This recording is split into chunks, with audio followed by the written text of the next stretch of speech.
Hello दोस्तों, जैसे कि आप सब जानते हैं कि विनय तिवारी जी हमारे भोजपुरी के आन बान शान हैं। इनका विदाई सॉन्ग आया हुआ है, बहुत ही अच्छा सॉन्ग है। 2024 में ये विदाई सॉन्ग सुपर डुपर हिट होने वाला है। इनका विदाई सॉन्ग जाइए एक बार आप लोग सुनिए, बहुत ही दर्द भरा गीत है ये। माँ का विदाई को लेकर के गाए हुए हैं विनय तिवारी जी। इनका इस 2024 का ये सॉन्ग सुपर डुपर हिट होगा।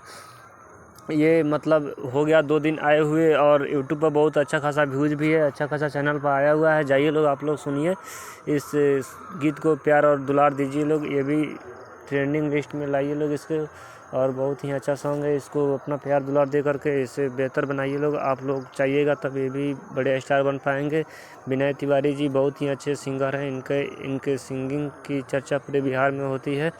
जैसे कि आप सब जानते हैं कि ये बहुत ही अच्छे सिंगर हैं। इनका देवी गीत आया हुआ है विदाई को लेकर के, माँ दुर्गा को। आप लोग जाइए और सुनिए इसको, प्यार और दुलार दीजिए लोग। जय हिंद, जय भारत, जय सरस्वती माँ, जय देवी माँ, जय हिंद।